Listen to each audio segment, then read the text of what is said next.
sure thing. Change, change. Expect a miracle change.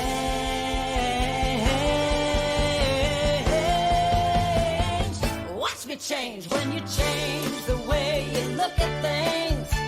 The things you look at change. When you change the way you look at things, the things you look at change. When you change the way you look at things, the things you look at change. When you change the way you look at things, the things you look at change. Now do do do do do change. Do do do do do change. Do do do do change. Do do do. The views and opinions of our guest and hosts do not necessarily reflect those of New Thought Media Network, or any organization we may be affiliated with. Here at New Thought Media Network, we welcome freedom of speech and courageous conversations. There are many topics that can be difficult to navigate. Challenging the status quo and engaging in lively debate is important to expanding our understanding of one another, and life in general. Creating a peaceful world doesn't happen because no one disagrees, it happens from a willingness to understanding one another. In our programming, we strive to expand consciousness and assist people in creating remarkable lives. Your comments are welcome at info@ntmedia.org.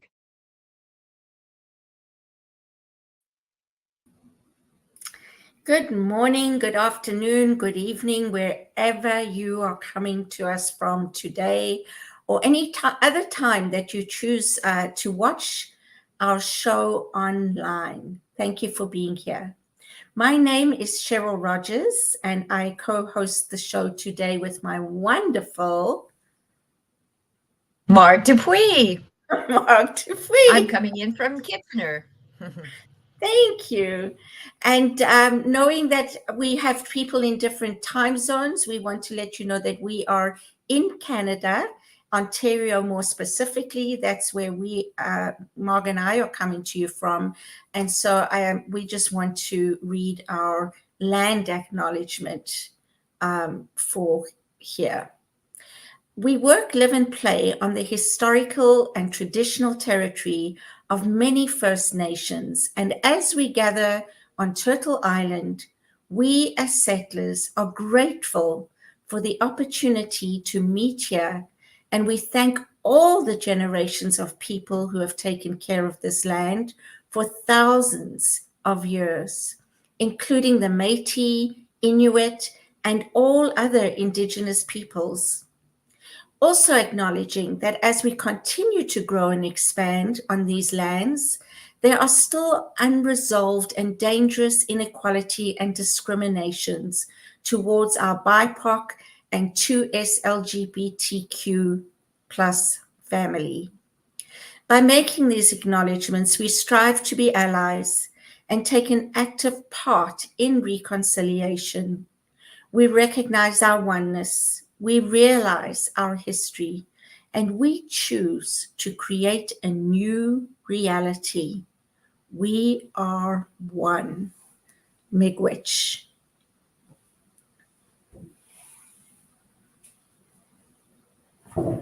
Well, now it is my privilege to introduce my dear friend, Laura Quirk. Laura she's coming back. She was with us a few weeks back, and we said, you must come back. You have so much to share. Laura is a full-time professor. She's been teaching at the university level since 1996. Laura has MS, and she was on a disability for 17 years. And during that 17 years, she got several degrees, undergraduate in archaeology, a master's in anthropology, a master's of history, and a PhD in history with a minor in archaeology. And she also owned an art gallery at one point. Welcome, Laura.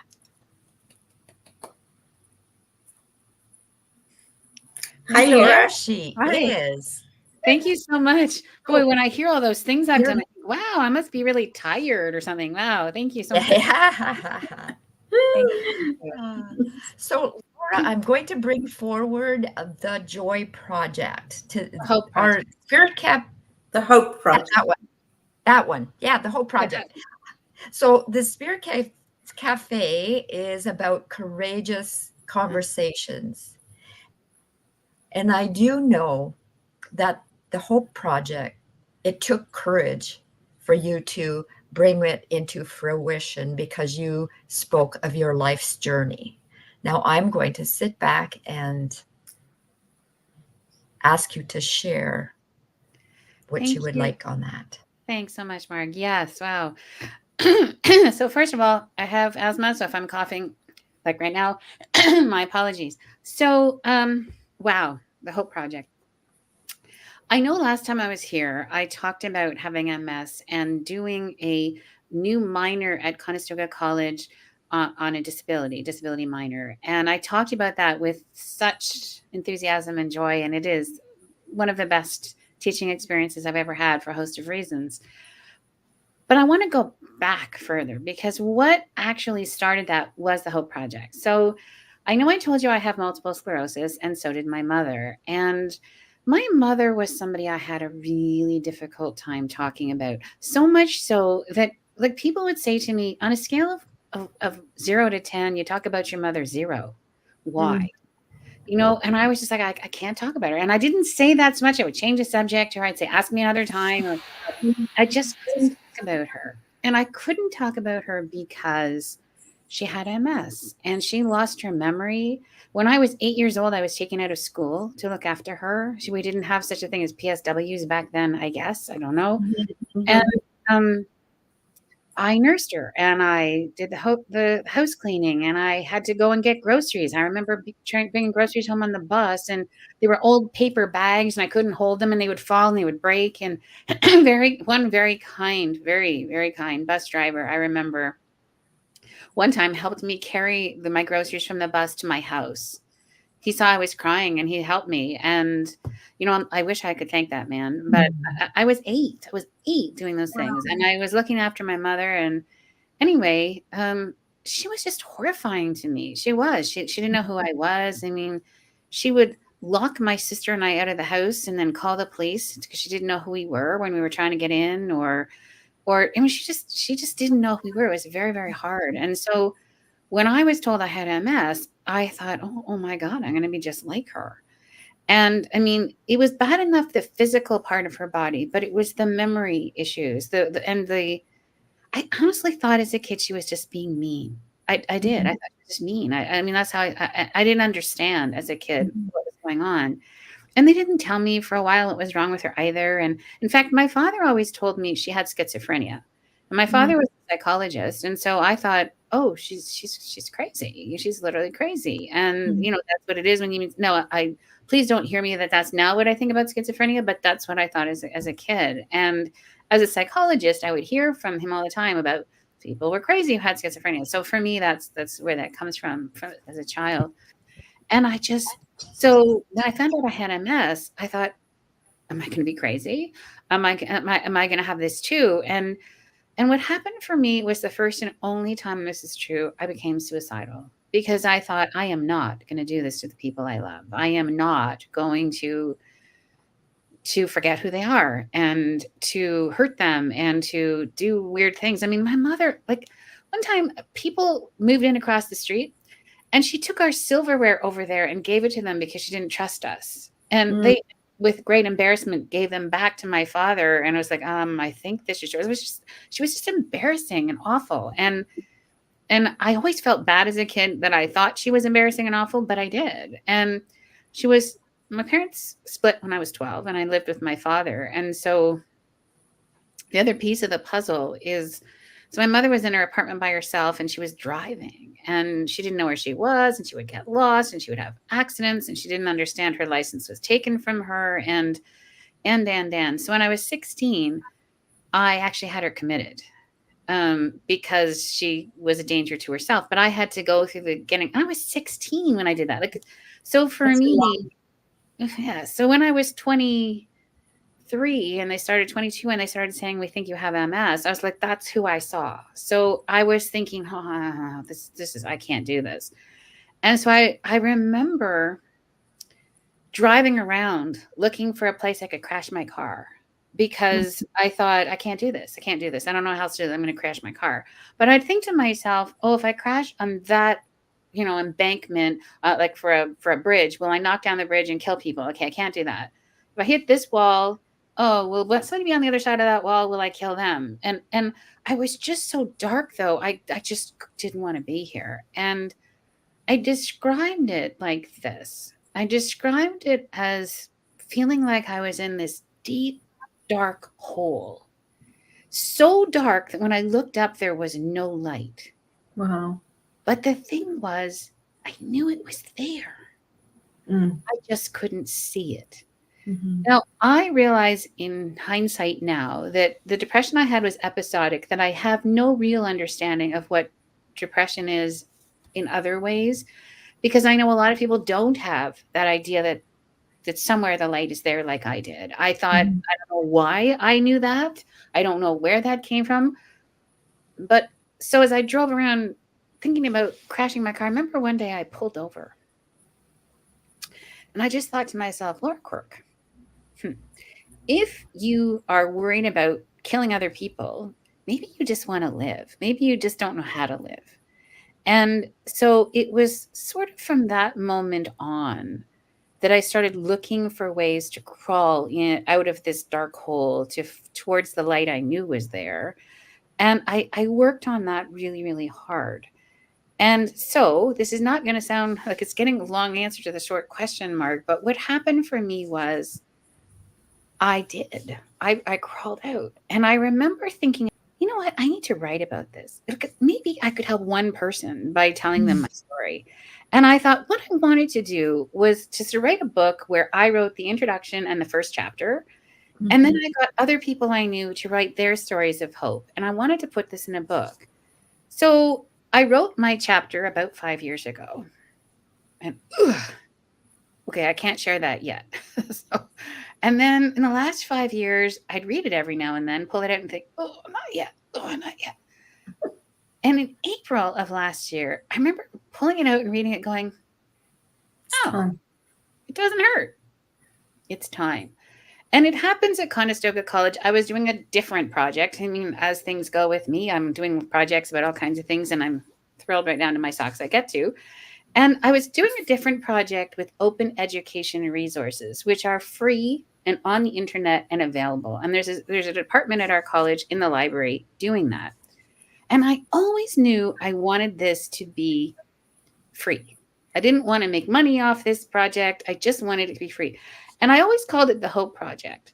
But my chapter I called When Hope is All You Have Left. Because that's all I had left. I would have killed myself if it wasn't for the hope I knew was somewhere up there. And so anyway, in April, I approached the folks in the library and they immediately were interested. Long story short, I had to do a bunch of editing and making things so that it was useful to courses at the college. Like I had to come up with assignments that might be optional and questions we could ask students, etc. But in September, it was published. So it is now a thing on the internet. And so I called it the Hope Project, but really I'm now looking for other people to give their contributions and to tell their stories. And what I love, love, love is the college has agreed, doesn't have to be in writing. Maybe someone's an artist, or maybe they're a graphic novelist, or maybe they want to do music, or maybe I love that the college is willing for us to do whatever we want with it. And the college is also talking about me doing a podcast where I read my chapters and other people's stories each week. I don't know if that'll happen. It's just an idea. But anyway, for me, this Hope Project, in answer to your question, Marg, took incredible courage. At first, I felt like this is unbelievable. I can't do this. And then funnily enough, friends who've known me for 40 years and more have read the chapter and went, wow, I did not know this about you, Laura, because I didn't talk about it. And so what took courage for me was to share it with people. Who knows who's going to read this? It's free on the internet. Who knows? but it, yes, thank you. I was going to pull that up. Thank you so much. Well, show you where to do it. So and it's volume 1. I am the series editor, which I'm also really proud of. If other people put their stories in, this will all show up, but it's volume 1. And it is free on the internet. And so you're going to read some of what I've said about my journey in this, but it's a lot more about my mother because it had to be in talking about MS as well as my own journey with MS. So yeah, so the Hope Project. And so I want to just add though, what's so interesting was in April last year when I realized I was ready, I realized it wasn't taking me courage anymore. It wasn't taking any courage at all.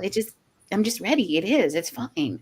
But it's the courage to write it in the first place. And even think for a minute that anyone would read it. And yet I really, really wanted that to be the case. So anyway, that was a long answer to your question, Mark. Wow. I mean, just hearing about what you went through as a child, being pulled out of school at the age of 8 to look after your mother who was behaving in a way that you couldn't understand as an 8-year-old, to be locked out of your house by your mother.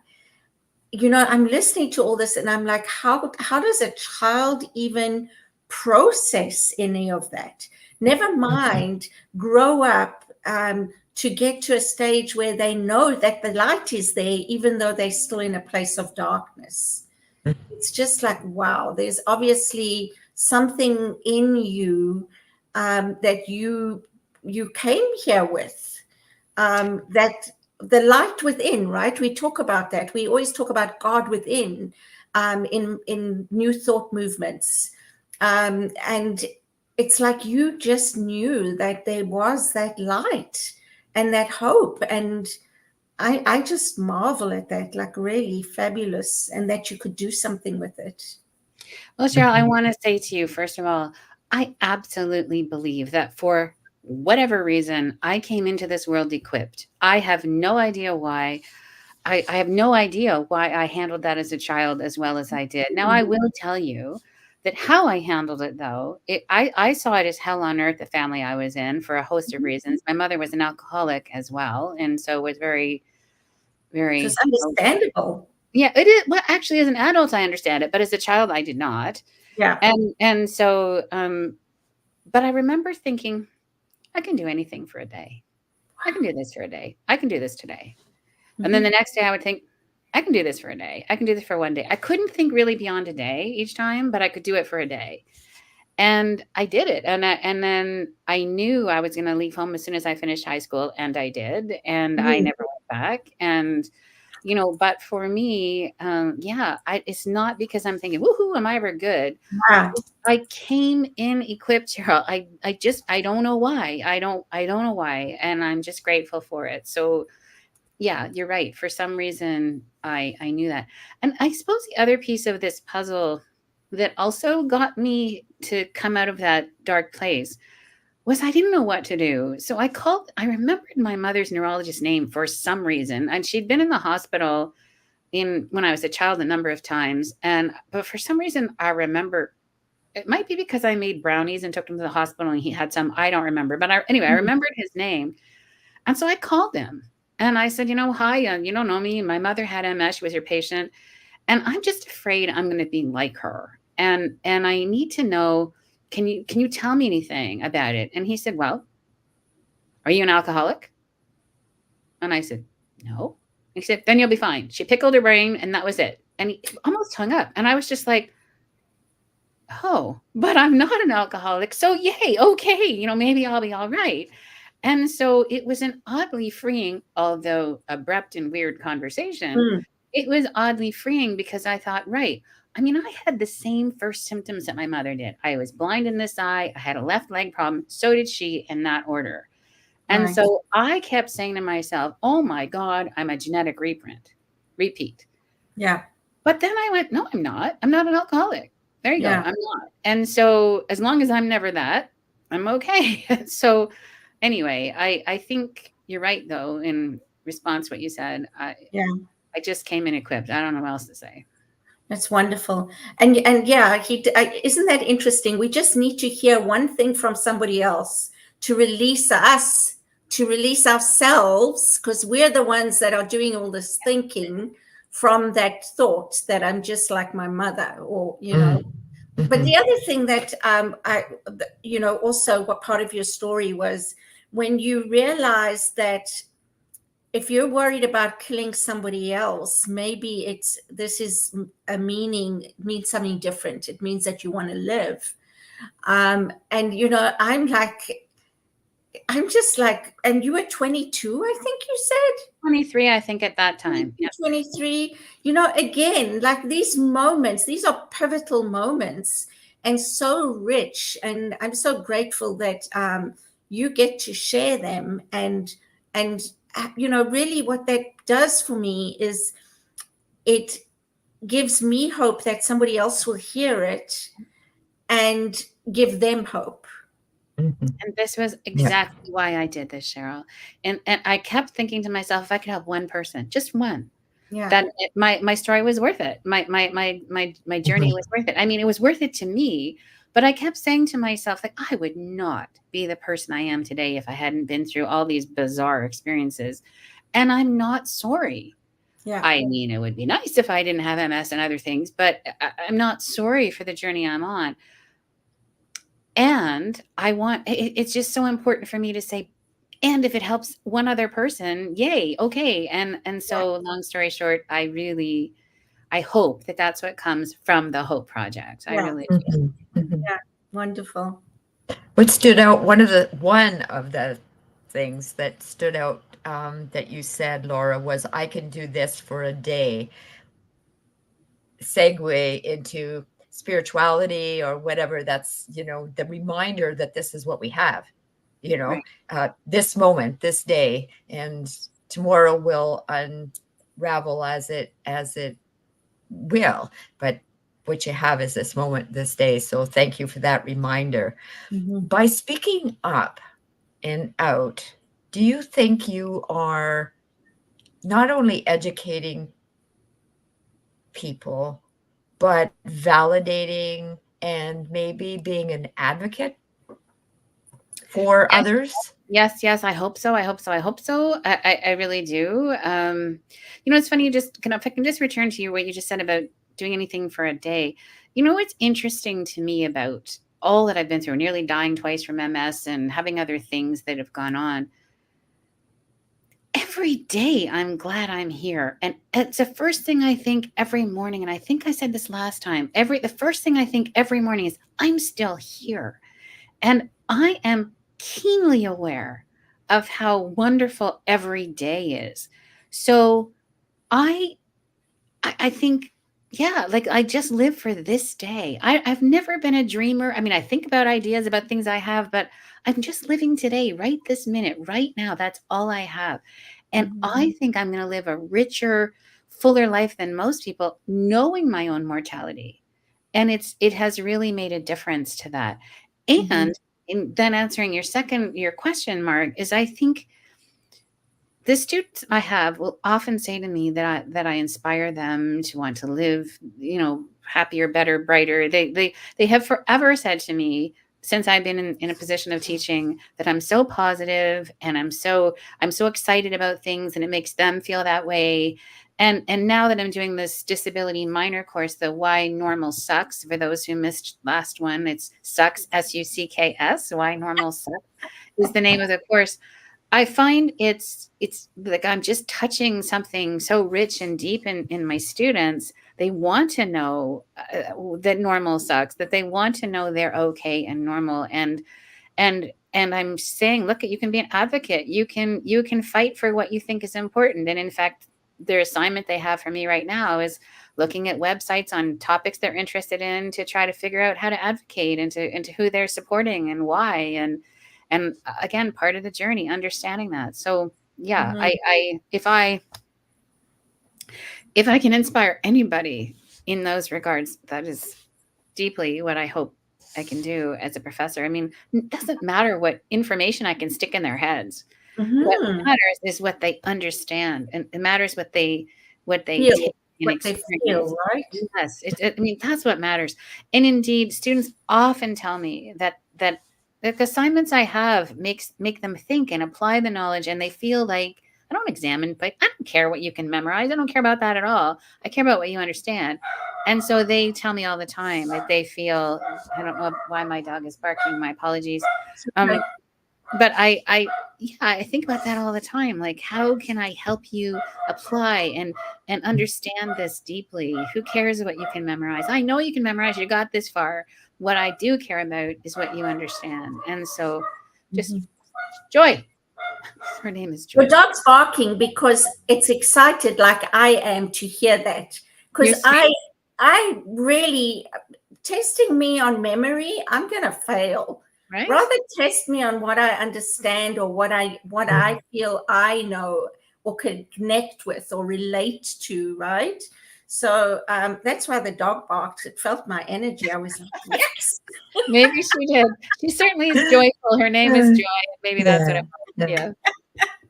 There's one thing that I wanted to say based on what you said, your impression of someone and what you heard your father say, but your impression of somebody with schizophrenia was a crazy person.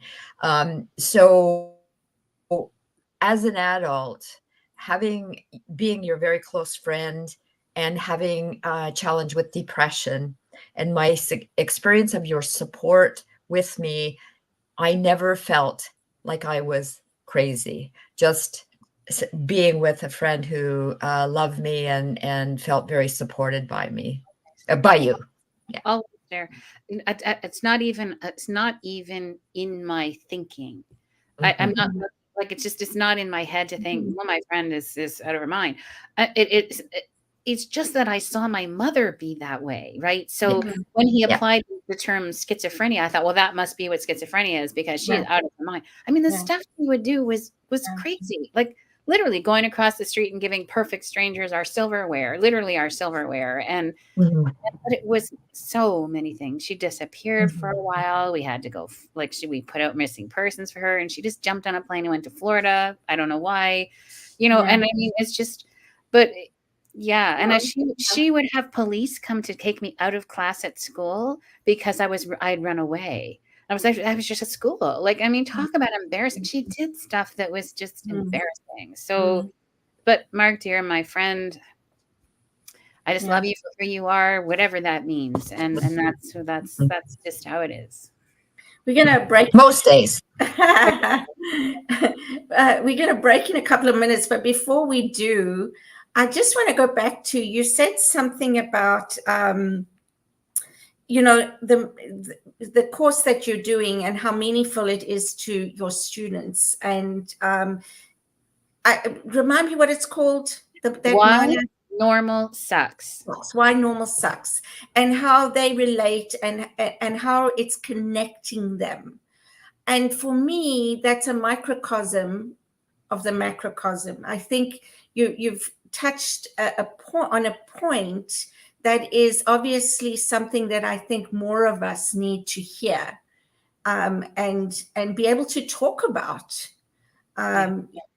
So and this is one of the reasons that we do this show, is to be able to bring some of that to a public platform where we can have these conversations and talk about these difficult things. And so my heart it opens and feels for these, I'm going to say kids, I mean they're adults, but kids, because I know what they're going through and what so many other people are going through that we just never talk about.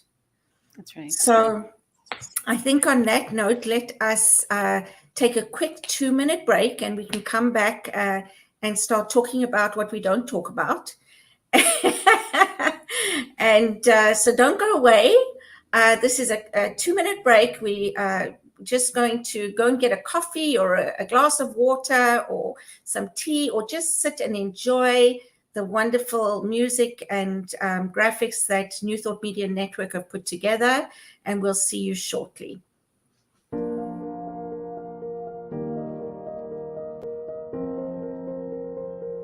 It was a treat.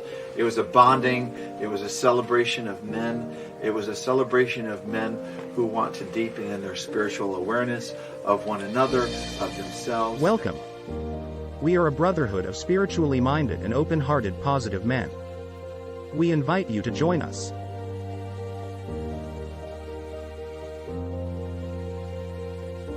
And I came in knowing one person, I left knowing all of the group. And I feel like I came in knowing meeting strangers, but knowing and leaving brothers. Come experience the New Thought Men's Gathering, Foundations 2024. Friday, March 15th through Sunday, March 17th.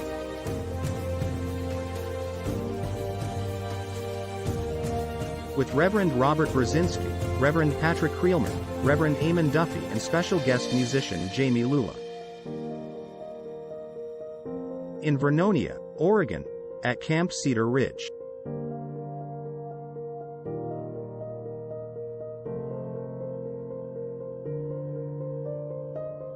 Learn more and register at www.newthoughtmens.community.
Welcome back.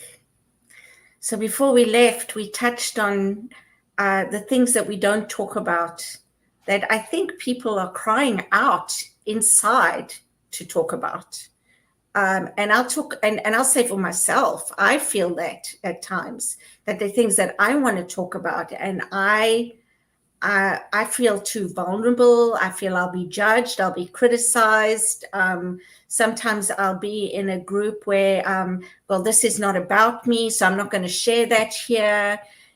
So just, wondering if you can share what are the kinds of things you hear from your students that they don't normally talk about, but feel they can in your class. Okay, if I start crying, don't be surprised. The students have been unbelievable. I have 44 in my class right now. They like 39, 40, 42 show up. I mean, it's unreal for an elective, as I told you, and that's continued. That's not stopped. And they're writing me emails, they're writing reflections, they're telling me in class, and I've started collecting some of the things that they've said. They're telling me things like they feel heard, that they feel like that their own stories are being represented, that they are feeling like, oh my God, you're right, normal does suck, and there's no such thing as normal. I mean, at first I had some pushback, students going, oh, come on, Laura, I think there's such a thing as normal. And now they're going, there isn't any such thing as normal, actually. And they're really starting to understand why I called the course that. And I had yesterday, my class is on Tuesday nights, and this is Wednesday. So for wherever you are, it's Wednesday now. Last night was my class, and it's a night class. And I talked about sexuality, gender, and disability. And I didn't have a speaker, don't have a speaker for every class, but this one I showed 2 TED Talks.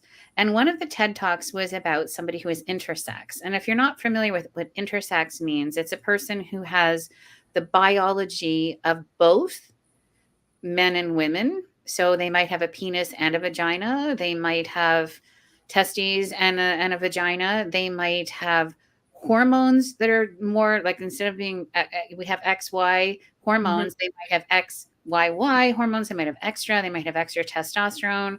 There was a story in 2016 Olympics where one of our athletes tested really high with testosterone and was told to drop her drawers and prove she didn't have a penis. And, and this is a thing. And it turns out 1 to 2% of the population is intersex. And so it could be hormones, it could be DNA, it could be having physical body parts. And so when we say, well, what defines a man? Well, a man is a penis. Well, what if a woman has a penis, or a large clitoris, and so it's almost a penis. And anyway, we talked about that last night, and many of my students had not heard of intersex, or they just weren't as familiar with how common it was. But I did have a student tell me in a note to me that they are intersex, and it's the first time they have ever in their education had anybody talk about it and say it was a thing. And considering it's 1 to 2% of the population, I mean, the speaker said that's as common as someone having red hair. Like, all of us know people with red hair. Yeah. Well, if we think about how common it actually is, and we don't talk, even the LGBTQ plus community often don't talk about it, even though people think of it as part of that community. They don't talk about it. And again, how do I know that? I had a number of students last night come out to me in the class. I mean, it is a safe space. They tell me they can say things, and I, of course, I never say names, obviously, and they said, in spite of the fact that they're in this community, they don't know anybody who's intersex. No one has ever told them they're intersex. No one has ever talked about being intersex. And this student told me they've never come forward and told anybody. Yeah. And so, it's like, oh my God, this opportunity that I'm being given to have students talk about their experience in life, and to feel safe and to feel heard. And there's so many stories. Cheryl, I've started collecting. I promise anyone, if you are my students listening to this, apparently some of my students looked at the last time we did this together. I'm never going to say names, but I've been collecting some of the things you've said and the students, and I'm doing it because of a person who said to me, this course, no one would want to take it. It's not worth it. I'm going to prove to them that it is, because of the things that we're getting as feedback. And so life changing, they're telling me, and they're telling me it feels safe, and it feels, and then they're telling their friends now. They were telling me, when are you offering it next? Because now I'm telling my friends and they want to take this class. And we're supposed to have 40 students. I had 45, but originally one student had to drop their program and didn't want to drop my course. And I was, yeah, you got to drop both, but it's, so I have 44, and they're showing up and they're talking about it. And they're saying to me, I was telling my family about this, and I was telling my friends about this. And it's just, if anything, it sounds to me like this is most necessary, and more classes should be like this. There should be more opportunities for anybody to be able to come together in a group and feel the same safety and security in being able to open up and share like they are doing with you. I wish that. I mean, I try to always have my classes where my students feel open and welcome and they can say anything, because there's nothing off the table for me. But I've never had this level of personal I mean, I told them my story in the second class because I wanted them to understand why I was teaching this course and why I understand why normal sucks. Right. And, and I said to them, I understand this being othered and just anyway, the students, because I did that, are saying they can talk to me, they can share their stories because they know I get it, whatever it is, and so I'm, I don't know if that's answering your question, dear, but it's been, wow. Absolutely, yeah. And the one thing I didn't say before the break, which I'd like to say now, is how the Hope Project led to this course development. And it's been so strange. I mean, since last April, I put out the Hope Project, or I say I want to put out the Hope Project. over the summer, my boss, I had to tell my boss that I was doing this, even though I wasn't asking for time. I didn't want anyone to pay me. I was just saying I'm doing this. And he said to me, "Wow, great." And then we started talking about doing this disability minor, which was, we first talked about it in July, and I'm already teaching the first course for it. And there's 4 in the series. You can't see my fingers. 4. I'm losing track of where you are in the camera. 4. I don't have to put up my fingers for this. And so what's so cool is this is the first one, and it was just a run through to see if it worked. Wow. And clearly it worked. So we're going to launch it, I'm assuming, fully in the fall as a minor, but we're also going to offer the second course for the first time in the fall. But I mean, I don't know, you probably have no idea. These things don't go this fast. Development doesn't happen this fast. But I just developed the course, and here it is already. Like, it was in my head, in my heart. I did it, and it's. I think we should be doing this at all levels of education. Just my opinion. Yes, so do I. I This is a degree level 2 course. questions. Right, it could be anywhere. Sorry, go ahead, Mark. That's okay.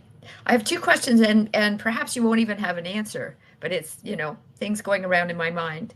So I wonder why there was resistance to having this course. Was it fear-based? Like, you may not have an answer, right? This is just thoughts going through my mind. Why didn't someone want this to go through? Was it fear-based on their part? And it's obviously very well attended. So I wonder why your students were interested in attending this class. Like, what inspired them to attend this class that somebody didn't think would be received? Well, two different questions. And so the first one, I think, was because so there's EDI, equity, diversity, and inclusion, which is the sort of catchphrase thing everyone's talking about. And so when I proposed that we do this disability minor, it was suggested that no, we need an EDI minor. We don't need this disability minor. And I'm like, yeah, we need this disability minor. And fortunately, I had the support of the curriculum development people, particularly one person who said, see, I don't know if you're familiar with this, but to do degrees at the college, we have these degree quality assurance things we have to do periodically with the Ontario government to prove that we're doing things at the degree level. Universities don't have to do this, but colleges do. And so in order to do a new program, we have to jump through all kinds of hoops to get them to do that. And so the person in curriculum said, look at Laura, if we have a minor, which we don't have to ask the government for to do a minor. So if we have this minor, we can prove that there's value and it's necessary. This minor could become part of a major program in EDI. Wow. And so as soon as we talked about that, and I said that to the higher ups, they went, oh, okay, maybe. But then they were like, still, who's going to want to take this? So it was really interesting that was that pushback. So why was there pushback? I just don't. I'm going to be guessing. I think fear. So I don't know if it's fear. I think it was. Try to find the politically correct word to say this. I just think it was just not having knowledge about what this could be doing. Let's leave it there. I don't think it's fair at all. I think it was simply, I think it was just not a knowledge of what it could do. And I was sure I knew what it could do, and I think it's right. So, and then why did the students take this course? Funny, I asked in the very first class, I introduced myself and I said, look, and I know that there's 45 of us in this class at the time. I know this is a hard number to think of as an intimate small group, but I would like us to try. And so I said, I'm telling you why I'm doing this. So I gave them a very brief synopsis about why I did this course. And I said, I'd like you to go around and introduce yourself and tell me why you're here. Like, what do you think you're going to get out of this? And oh my goodness, I had the most beautiful answers. I had a couple of them said, well, I take anything you teach, Laura. So that was sweet. So that was really just a few. I mean, in the class of 45, I think maybe 10 I've had before. So it's not like that was the answer. I mean, sometimes students just like taking your courses, and fair enough. And some of them said that. But some of them said they liked the title, and the title caught their attention. But then they read what the course description was, which essentially says, are you normal? How do you know what's normal? Who gets to decide what's normal?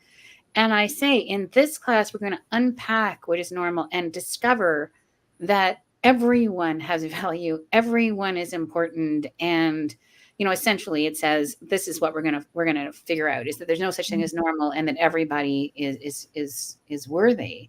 Mhm. And so some of them said it's the description that got them. And some of them said, look, and I have a number of students in the Bachelor of Community and Criminal Justice. And that's the biggest group of people I have. They're going to be our future police officers. They work in the community. They are going to be doing all kinds of things. And they're beautiful human beings. They all are, of course. Yeah. Fabulous. And so they were saying this fit in their course. But I have some students, there's no but, and I have some students from a Bachelor of Interior Design course, for instance. This course was not offered to them, but they heard I was doing it and asked if they could get in. And now that they're taking it, they're saying, oh my God, Laura, everyone should be forced to take this course, because even in our design, we need to be thinking about disability and what's normal. And I have students who are in the early learning program that likely will be our future teachers of our youngsters and in public school. And they think it should be a required course now that we're going through it. Yeah. But look, I've got students in business, like all kinds of things, and they're going, hey, you know what? This is really going to be valuable to my future career. And so I had some of those answers. I had maybe a third of them, not really sure at that time, have said, look, I know someone with a disability. I have a disability. Only one identified as having a disability that day, though many have since told me that they have disabilities of various kinds. But so some of them, it was just, I think I need to know this. And so, it was a whole host of reasons that they took this course. But they took it for a reason. Even the ones who said, well, I take anything you take, they've later said to me, and it looked really good. Like it looked like a good course. And so I think it did too. And I, as I said last time, I didn't think I was going to be able to keep this name of this course, because I came up with some, I thought, great names for courses before, and they were like, no. Like, okay, I can say this here. I developed the only gender course we have, and I wanted to call it Balls, Dolls, and Walls. Yeah. Like what? Like Yeah. gender. Sounds. Yeah. And anyway, no, they kiboshed that. But I didn't think I was going to get through why normal sucks. But I'm very glad I did, because it really caught their attention. Well, and that wasn't actually what caught them sometimes. It was just, and then what I said about it and what they thought we were going to do was really what was valuable. So yeah, I'm excited. Yeah, and I think it's an amazing DIE course. Absolutely. It fits into diversity, inclusiveness, and equity. I know. How does that not fit? Like, wow, right? Yeah, I know. I completely agree. But you see, it will. And so I think if we ultimately do this in a bigger program, then I think it will be ideal. Yeah. But anyway, I came to this whole idea of doing this course because I had the courage, as we talked about before, to publish my Hope Project. I did not see this coming. I did not see any of this coming. And even my, okay, I'm ready to do this moment, I did not see I was going to get it published within a matter of a few months. I just didn't see that coming. And but I think when you open yourself up and say, yes. Yeah. I called this, I don't know how many times poor Margaret's heard me say this, but last year was my year of yes. I just decided I was going to say yes to things and see what happened. And careful what you ask for. Because wow. But it was my year of yes. So that was only one thing. You maybe interesting or not to you. Not only did I have all this fantastic, beautiful things that happened in my job, for the very first time last November, my blood work was perfectly normal, and the first time in 30 years. I'd never had normal blood work. Like, what? My body chemistry is following suit for the year of yes. So I don't know. I'm just yay. Like, life is good. That just shows you, right? It's so interesting because I have just been watching the movie called The Field. And it's I found it, I don't know where I found it, maybe on Greg Braden's YouTube channel, but it's called The Field, and it's it really is about how everything is energy. And the last thing that I just saw was this experiment on sound and how it affects the blood. Yeah. And I believe so now you bring that up, and so that's why immediately I'm like, that means that the resonance around you, the vibration within you, is what's bringing your blood back to normal. Cheryl, the doctors have forever said they cannot explain me because I've just gotten better. And now, yeah, okay, I have MS. I have asthma from MS. I have diabetes. And if you ask me, I've never been healthier. You know, it's so strange, but it's true. To look at me, you would never know any of those things. And I think I've just decided to be healthy. So I think you're right. I think I am. I believe the same as you, that we are energy. That is what we are. I am humming at some ridiculously great level. And I am grateful, deeply grateful for my ability to heal and my ability to do whatever I've been able to do to get through. So yeah, I don't know what that means about the why, but I don't need to know. I'm just grateful. And that's fabulous. And that comes back to what I said last time as well, is that you're a living example of what some of us are studying and you don't even know it. Well, I don't know it. I think I told you I had a friend who keeps telling me that he was the one who told me I understand mindfulness. Do you know what? I don't know. I've just, I don't see. I mean, some people have said to me, look, I've been here many times before, apparently. And so I came in equipped. I don't know what the reason is. I'm just deeply grateful for it. Yeah. And you don't need to know, right? I mean, that might just get in the way of it all. Right. Exactly. Yeah. I don't need to know. I do know that I am lucky. And I don't even like the word lucky. No. Blessed. I feel very blessed. I'm grateful. I'm very, very grateful. And grateful is very powerful. That too in itself is very powerful. We know that too, right? You know, it's interesting, Laura, when I think about the name of your class, Why Normal Sucks, and nothing is normal. Right. However, what I see the contents of, it's your normalizing being abnormal, right? So, you know, as an example, I think I mentioned earlier that I was a guest at one of your classes and spoke about my experience with depression. And what I heard from you, without you sharing any names, was it was normalizing some of your students' lived experience. So your Why Normal Sucks and everything is not normal, it normalized it. So did anybody follow that? Yeah, it normalizes not being normal, being okay. Well, last night I said that to my students about normalizing, and they called me on it. Laura, you don't think anything's normal, and I was like, yeah, but I don't have a better word than normalizing. But we are trying to normalize what's like. It's great. It's okay to be whoever you are, whatever that means, in whatever context, and as long as it is following the laws of the land, you know, knock yourselves out. I think it's great, and even frankly, sometimes I think the laws are ridiculous, but I won't go there. But I think, you know, we just need to be ourselves. Next show. Okay. I want to keep my job, so maybe I better not. Yeah, no, that's wonderful. Honestly, the work that you're doing is wonderful. I am certainly, I feel gratitude that you have opened the door for this kind of work in the college, and really hope that it expands and grows and goes further out into the community, because I think it is so important. And just again, you know, kudos to you for having the courage, because sometimes we need to take that big step, that leap of I wanted to say, I was going to say leap of faith, but it's leap of knowing, because you knew and you didn't, even though the others around you doubted, your knowing is what drove you to say, no, this is a good thing. No, you're right.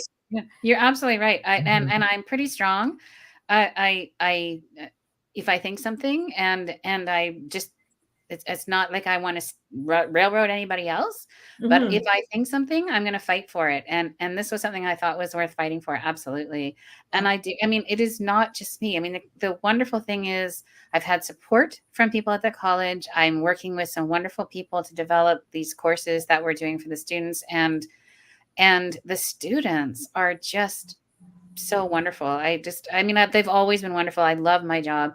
I one time had a faculty member say to me, "Do you find our students belligerent?" And I said, "Never once, never once."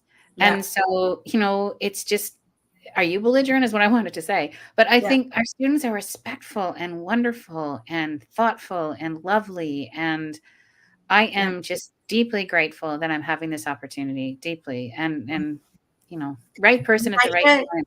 Yeah, and when I hear the professions of the people, or the professions that they're working towards, I'm like, yes, because they do need to. So we are coming to the end of the show.